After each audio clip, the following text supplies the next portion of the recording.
Traditional retirement advice sucks. It does suck. Traditional requirement of working to like your age 65 and maybe they're going to change that to age 70. I think this sucks for most people. And I do not believe that you, as a first generation wealth builder, should be following that Welcome advice. to the Money Fit MD Show. I'm Dr. Latifat, the founder of Money Fit MD. We want to change the narrative where women physicians use. My job is to let you know that's gonna be. I have to surround myself with people that are doing crazy.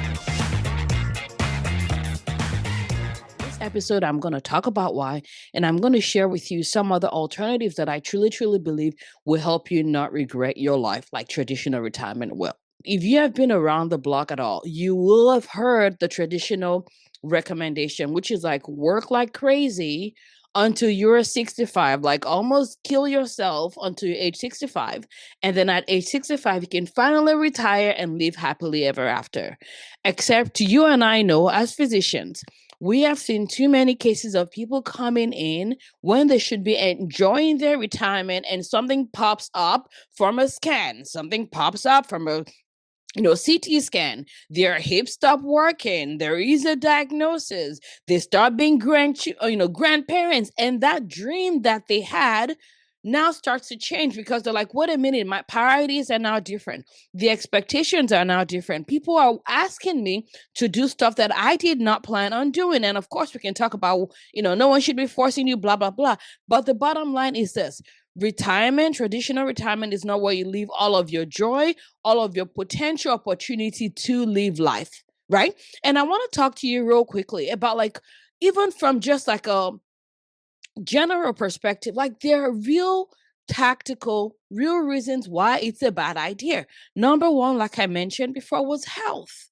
So the thing is right now while you're working, right? Many times we say, oh, you either have money or you have time. And people assume that in retirement you're going to have money and time, but you may not. Nobody knows what your longevity is going to be.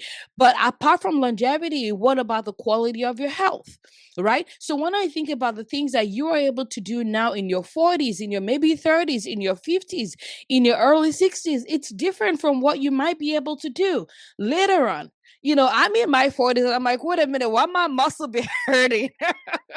Right? Some of you guys may already be experiencing things that you hadn't experienced before because there is this fallacy when we're young and healthy that we assume this body is going to last us forever. Yes, take care of it. We'll want it to, but we know that wear and tear does happen. We know that it's normal for things to like break down a little bit here and there. So from a health perspective, you cannot assume that what you are going to be able to do what you're able to do in your 40s, in your 50s is what you're going to be able to do when you're 70 years old. So that's number one from a health perspective. Number two is from a relational perspective. And honestly, this was like, I remember this person that I knew who had multiple, they retired from one job and then went to another job, and they were spending their life working so much that at the end of their time, they actually did not have a relationship with their family.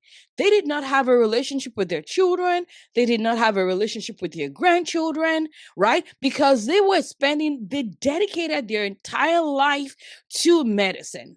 And I will tell you that may sound amazing and great. And I truly believe that, yes, we're here to serve people and we should do it well. But I think that this whole idea of like, give your life to medicine and hate your life is total nonsense. And as we're seeing healthcare change so significantly, physicians are being let go from their job. Like the people say things like, doctors are not made the way they were. Well, healthcare system is not the way it was, right? It is not the way that it was. Many physicians are like, disrespected at their place of work. And yes, don't put us on a pedestal. Like we are human beings too. But at the same time, like the health insurance companies hates us. Admin acts like they hate us. And I don't think they actually do. Sometimes patients are like, all of this stuff, right? So it's sort of like, what are you even doing it for?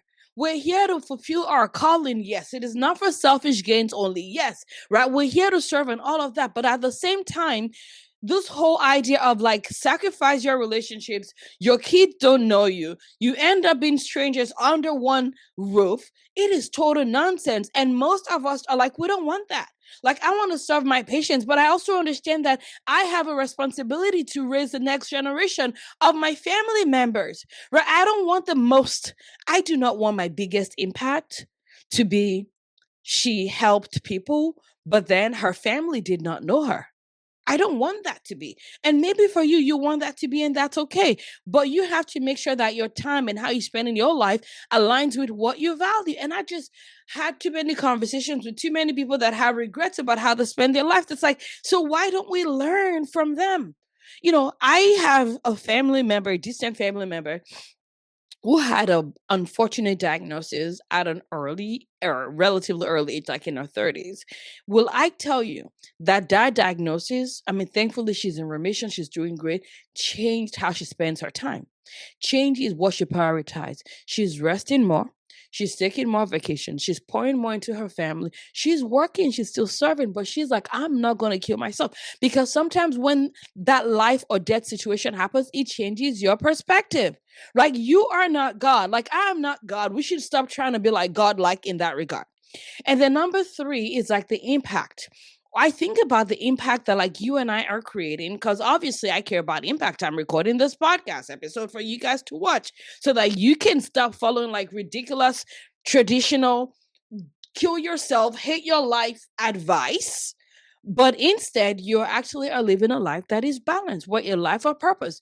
But the way that I think about impact is like impact compounds. Impact should build over time, right? So as long as I'm living my life in alignment with what I'm supposed to, with where I'm supposed to, that impact should grow. So when you're like, I'm just only going to focus on one thing, as if your MD degree means that the only impact you should have is in medicine, you may actually be letting go of some impact that you're meant to create. But also from a financial perspective, because this is a financial podcast, the amount of money that you are able to build, the amount of economic power you're able to have is going to be dependent on you not living a life of like, let me have bare minimum and rely on Social Security at the age of 65 or whatever the age is going to be when you decide to retire, right? So bottom line is our health matters, your relationships matter, your impact matters, and we do not want to postpone everything until age of 65 or until age of 70, because God knows where we're going to be.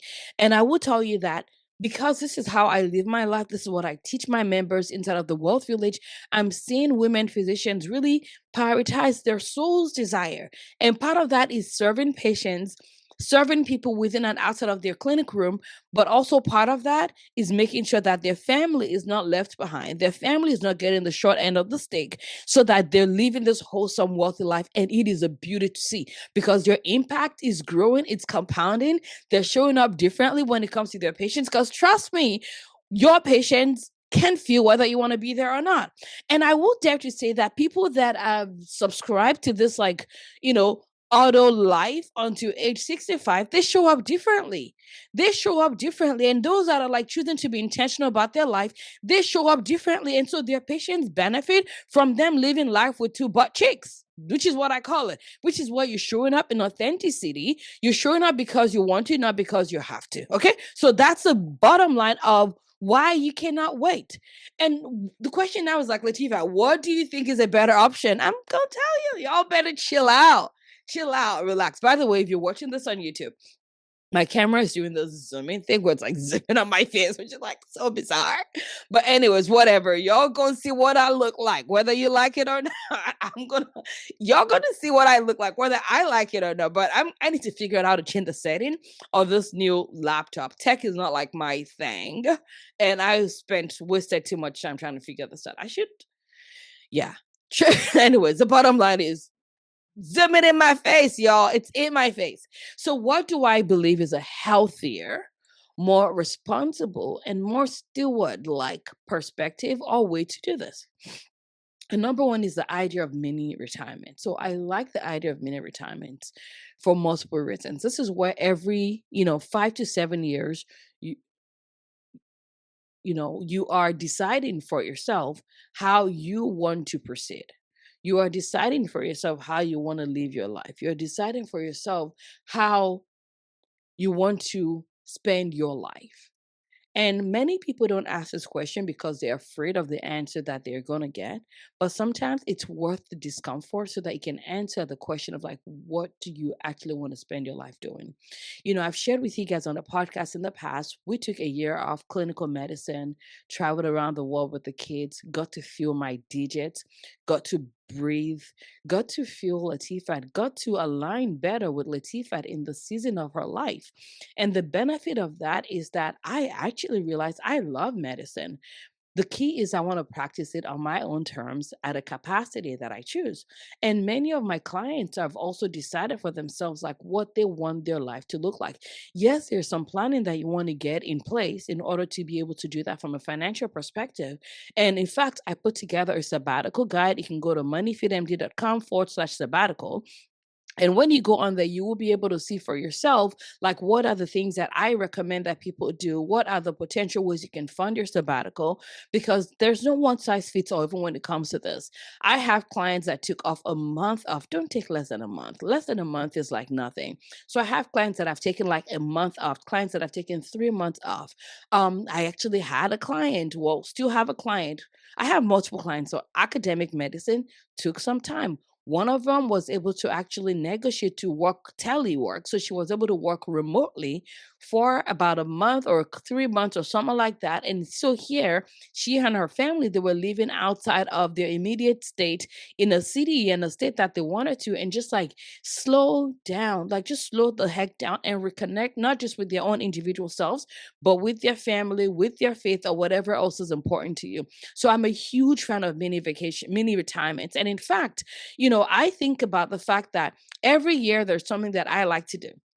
I do it for, the money school. And for those that are wondering what's the money school is the umbrella that we use to represent the programs that we offer here, where we teach women physicians how to have money, how to lead their money, how to become the CEO of their finances, and how to grow wealth and how to lead their wealth, right? And if you want to find out more about that, you can go to moneyfitmd.com, check the work with me, and you can see the options that exist there. But what we have done inside of the money school is every single year I ask myself the question of, like, if everything was an option, if everything was optional, what would I pick again? Meaning, like, it gives me an opportunity to restructure our programs and see how can we take it even to the next level. We've been in operation now for about 5 to 6 years, and we've served hundreds of women physicians, and we want to serve more physicians, especially first generation wealth builders.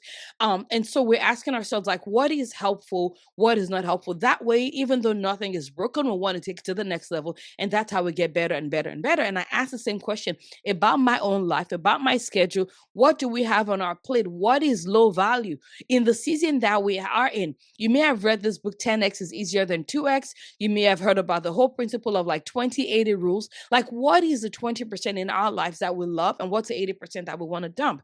And that way we're having like an amazing year over and over and over again. And the same can be true for you. Ask yourself that question, right? If I was to pick everything from scratch, like, would I pick this city? Would I pick this job? Would I start my own thing? Would I stop my own practice? Like, ask, guys, the question that you are afraid to ask is what is standing between you and the next level life that you're meant to build. I'm going to repeat that. The questions you're afraid to ask is what is standing between the next level life that you're meant to build. So the idea of mini retirement is one that I live by, and I hope that more and more women physicians can start to think in this way so that we can live a life that is beyond our imagination, so that when we get to 65, like, for example, for someone like me, I'm like, I don't plan on retiring, right? I don't plan on retiring because, like, retire from what?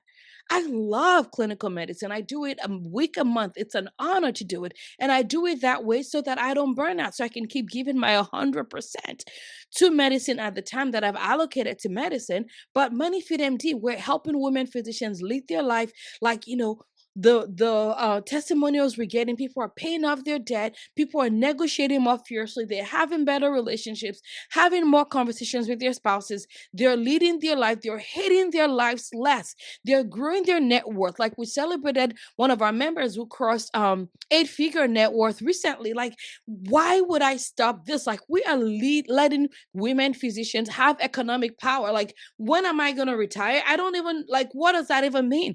I'm going to keep doing the things that that I'm doing, because I'm continuing to every single year ask myself that question again. What do I want to keep? What do I want to drop? But like every 7 years, give yourself the gift of a mini retirement. You will catch up with who you are, the badass you are, so you can create more impacts, more and more impact in life. Okay.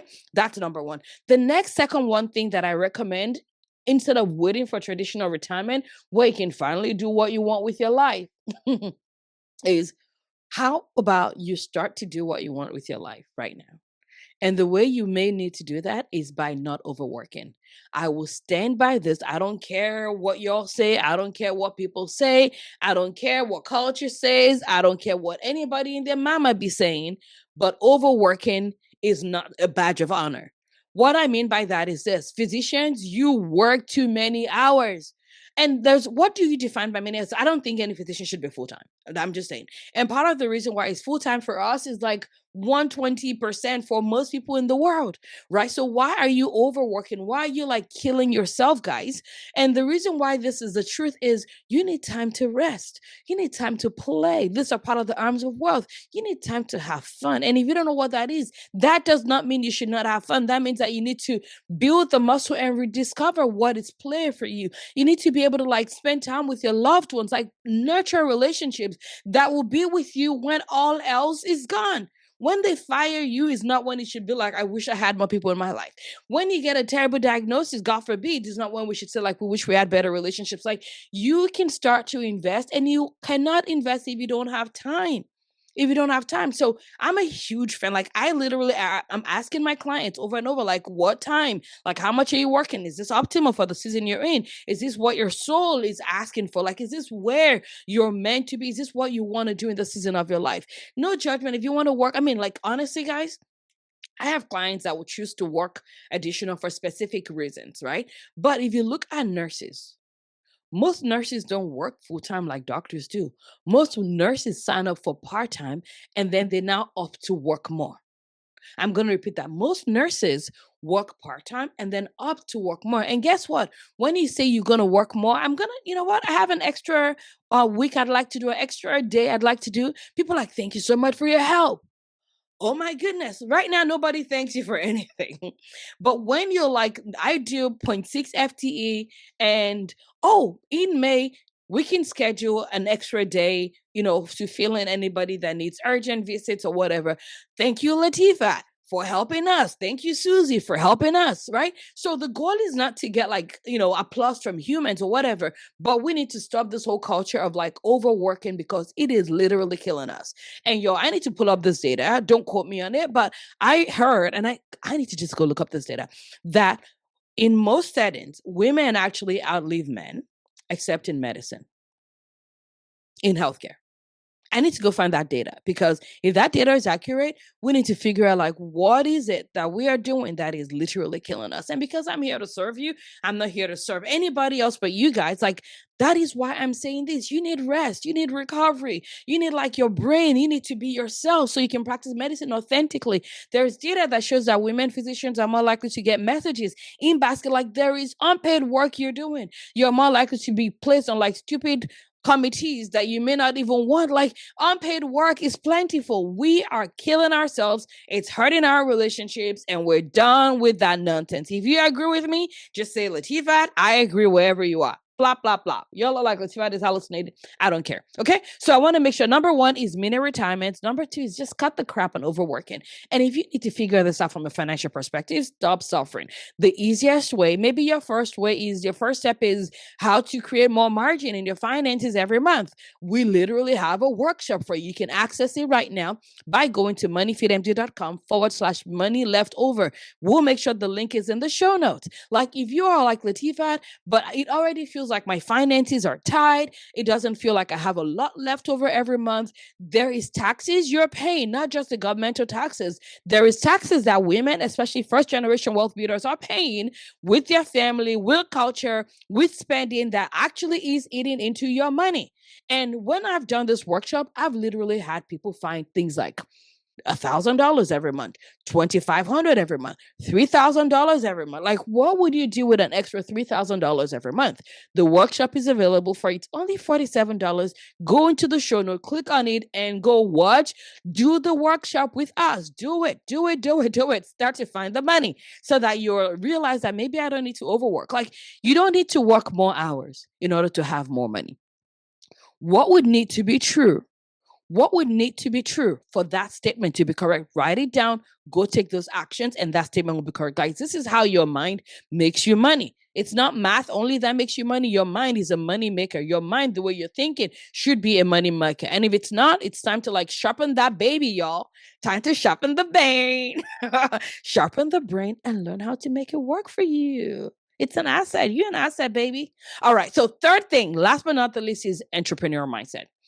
You need an entrepreneur mindset. And yes, even if you're employed, you have your business, you're practicing a clinical medicine, you need to have your entrepreneur mindset. And your entrepreneur mindset, like for example, one of my clients just got like $1 million grant approved. I think it was $1 million, seven figure. Grant approved, right? And so now she's working on building a department at her work. And now, so the entrepreneurial skills she has can now be applied so that she can practice in a way that is different from if she was not using an entrepreneurial mindset.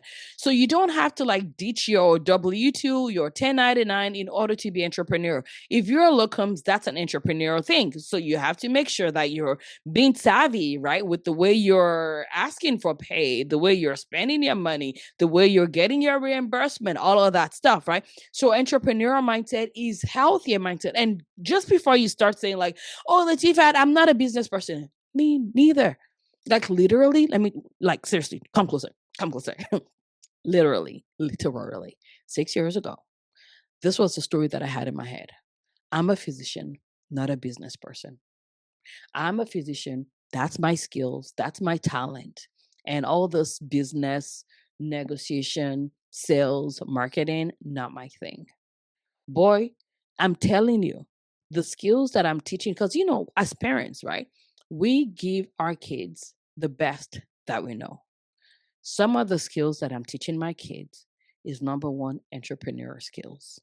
Because regardless of what they do, if they have the entrepreneur skills, if they know how to talk to people, how to think in profits, it's not only going to benefit them, it's also going to benefit the people that they work with. And I will say that as physicians, even if you're employed, on having an entrepreneur mindset will actually make you more valuable to the people that you're working with because money is not bad. Hospitals need to make money in order to thrive. They need to make a profit in order for them to exist. They should pay their CEO well because otherwise your CEO is not going like he's going to literally take he or she's going to take their entrepreneurial mindset and take it to another field. So they should be paid well. But the question is, how do we align their mission with our mission? That's the important thing. So, anyways, I hope this has been helpful for you. I would be curious to hear from you. Send me a message on Instagram, Facebook, leave us a comment, whether you're watching on YouTube or leave us a review on the podcast that you're listening on. And the question for you is like, how has this episode helped you? And if you're part of the Money Fit MD Money Lounge, which is our free Facebook community, come in there and share your take home message. And you never know, I may have an extra treat for you. Thank you guys. I appreciate you. See you in the next episode. Goodbye.